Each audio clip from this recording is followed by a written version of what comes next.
Hello everyone, this is Ankita और एक बार फिर मैं आ गई हूँ गुलामगिरी के एक और एपिसोड के साथ। तो इस एपिसोड में हम जानेंगे कि ज्योतिराव जी और धोनीराव जी के संवाद के माध्यम से उन्होंने नरसिंह, हिरण्यकश्यप, प्रहलाद, विप्र, विरोचन आदि के संबंध में क्या कहा। तो बिना देरी किए मैं करती हूँ एपिसोड की शुरुआत। तो एपिसोड की शुरुआत में धोनीराव जी कहते हैं, वराह के मरने के बाद द्विज लोगों का मुखिया कौन हुआ होगा। ज्योतिराव, नरसिंह। धोनीराव, नरसिंह स्वभाव से कैसा था। ज्योतिराव, नरसिंह स्वभाव से लालची, धोखेबाज, विश्वासघात करने वाला, विनाशकारी, क्रूर और भ्रष्ट था। वह शरीर से बहुत मजबूत और बलवान था। धोनीराव, उसने क्या क्या किया था। ज्योतिराव, सबसे पहले उसके मन में हिरण्यकश्यप की हत्या करने का विचार आया। उसने यह अच्छी तरह समझ लिया था कि उसकी हत्या किए बगैर उसका राज्य उसे मिलने वाला नहीं था। उसका अपना दुष्ट उद्देश्य सफल हो, इसके लिए उसने गुप्त हरकतें करना शुरू कर दिया।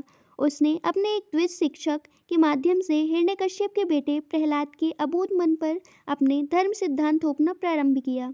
इसकी वजह से प्रहलाद ने अपने हर हर नाम के कुल स्वामी की पूजा करना त्याग दिया। बाद में हिरण्यकश्यप ने प्रहलाद के भ्रष्ट हुए मन को पुनः अपने कुल स्वामी की पूजा करने के लिए अनुकूल करने की दृष्टि से हर तरह की कोशिश की, लेकिन नरसिंह की ओर से प्रहलाद को भीतर से मदद होने के कारण हिरण्यकश्यप के सारे प्रयास बेकार गए। अंत में नरसिंह ने उस अबोध बालक को अपने बहकावे में लाकर उसका मन इस तरह से भ्रष्ट कर दिया कि वह अपने पिता की हत्या कर दे, लेकिन इस तरह का अमानवीय कृत्य करने के लिए उस लड़के की हिम्मत नहीं हुई। इसलिए नरसिंह ने मौका देखकर ताजिया से बाघ के बनावटी स्वांग की तरह अपने सारे बदन को रंगवाया, मुंह में बड़े बड़े नकली दांत लगवाए और लंबे लंबे वालों की दाढ़ी मूछें लगवाई और वह एक तरह से नकली भयंकर सिंह बन गया। यह सारा शौक छुपाने के लिए नरसिंह ने जरी से बनी हुई ऊंचे किस्म की साड़ी अर्थात पातल पहन लिया और सती की तरह अपने मुंह पर लंबा चौड़ा घूंघट डालकर बड़े ही नखरेल ढंग से घूमते लहराते हुए बच्चे की मदद से एक दिन उसके पिता द्वारा बनाए विशाल मंदिर में जहाँ खम्भों का तांता लगा हुआ था वहाँ जाकर चुप से खड़ा हो गया। उसकी दरमियान हिरण्यकश्यप सारे दिन के शासन भार से थका अपने मंदिर में आकर आराम करने के उद्देश्य से जो ही पलंग पर लेटा, नरसिंह ने बड़ी तेजी के साथ सिर का घूंघट खोल लिया। आंचल को कमर में लपेटकर उन खम्भों की ओट से निकलकर हिरण्यकश्यप के बदन पर कातलाना ढंग से टूट पड़ा। उसने अपने हाथ की मुट्ठी में छुपाए हुए बगनगा से उसके पेट को फाड़ दिया। इस तरह उसने हिरण्यकश्यप की हत्या कर दी। बाद में नरसिंह वहां से सभी द्विजों को लेकर रात और दिन एक करके अपने मुल्क में भाग गया। इधर नरसिंह ने प्रहलाद को तो बुलावे में रख लिया था, लेकिन अब क्षत्रिय को यह ध्यान में आया कि नरसिंह ने अमानवीय कर्म किया है। तब उन्होंने आर्य लोगों को द्विज कहना बिल्कुल त्याग दिया और नरसिंह को विप्रिय कहने लगे। इसी विप्रिय शब्द से बाद में उसका नाम विप्र पड़ा होगा।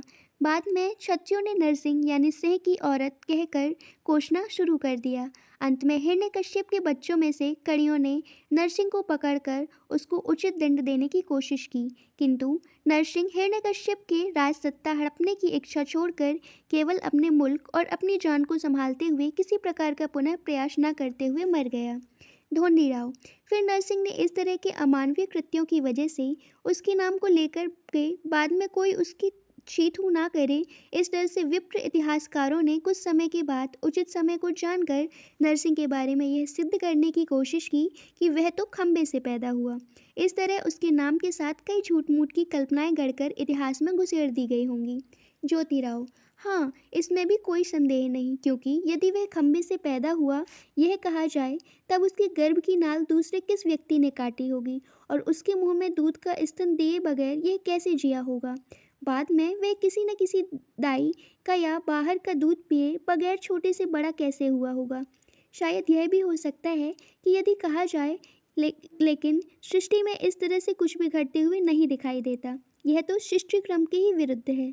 इन लापरवाह विप्र ग्रंथकारों ने नरसिंह की एकदम लकड़ियों के खंभे से पैदा करवाते ही बगैर किसी की सहायता के अपने आप ही इतना शक्तिशाली दाढ़ी मूछ वाला अक्ल का दुश्मन बना दिया कि उसने तुरंत ही हिरण्यकश्यप की हत्या कर डाली। हाय, जो पिता अपनी समझ के अनुसार पितृधर्म की भावना को अपने मन में जगाकर केवल शुद्ध ममता से अपने स्वयं के पुत्र का मन सच्चे धर्म में लगाने का प्रयास कर रहा था, उस पिता को आदि नारायण के अवतार द्वारा मार दिया जाना ये सही में उचित था? इस तरह अमानवीय कुकर्म अज्ञानी मनुष्य का अवतार भी शायद ही करेगा। आदि नारायण का अवतार होने की वजह से उसे चाहिए था कि वह हिरण्यकश्यप को दर्शन दे और यह विश्वास दिलाता कि वह आदि नारायण का अवतार है और वह पिता पुत्र में सुलह करवाने आया है। लेकिन ऐसा न करके उसने हिरण्यकश्यप को उपदेश देकर उसको समझा नहीं पाया, तो फिर वह उस सबकी बुद्धि का दाता कैसे? इससे यह सिद्ध होता है कि नरसिंह में किसी सामान्य स्त्री से भी कम अक्ल थी। फिलहाल हिंदुस्तान में अमेरिकी और यूरोपियन मिशनरियों ने यहाँ के कई युवकों को खिस्ती बना लिया, किंतु उनमें से किसी ने भी खिस्ती युवक के पिता की हत्या नहीं की। यह कितना बड़ा आश्चर्य है। ढूंढीराव, नरसिंह की इस दुर्दशा होने पर विप्रो ने प्रहलाद का राज्य लेने के लिए कुछ कोशिशें भी की या नहीं? ज्योतिराव, विप्रो ने प्रहलाद का राज्य झड़पने के लिए कई तरह के लुके छुपे प्रयास किए, किंतु उन लोगों को इसमें कोई कामयाबी नहीं मिली। चूँकि बाद में प्रहलाद की आंखें खुल गई, उसको विप्रो की कुटिलता स्पष्ट रूप से दिखाई देने लगी, तब से प्रहलाद ने विप्रो पर किसी भी तरह का भरोसा करना छोड़ दिया और सभी लोगों से केवल ऊपरी दिखावे का स्नेह रखकर अपने राज्य की उचित व्यवस्था योग प्रतिबंध करके मर गया। उसके मरने के बाद उसी के बेटे विरोचन ने अपने राज्य को संभालते हुए उस राज्य को बलशाली बनाते हुए अंतिम सांस ली। विरोचन का बेटा बलि बहुत ही योद्धा निकला। उसने सबसे पहले अपने ही पड़ोस में रहने वाले छोटे बड़े क्षेत्रपतियों को दृष्टदंगाखोरों की जाति से मुक्त किया और उस पर अपना अधिकार कायम किया। बाद में उसने राज्य को बढ़ाने की दिनों दिन कोशिश की। उस समय विप्रो का मुखिया बटु अर्थात वामन था। उसको यह सब बर्दाश्त नहीं हो रहा था, इसलिए उसने बलि का राज्य लड़ झगड़ कर लेने के उद्देश्य से ही गुप्त रूप से बहुत फौज तैयार की और अचानक बलि के राज्य की सीमा पर आ पहुंचा। वामन बहुत ही लोभी, साहसी और अड़ियल दिमाग वाला था। तो इसी को लेके ये एपिसोड यहीं पर ख़त्म होता है। Thank you.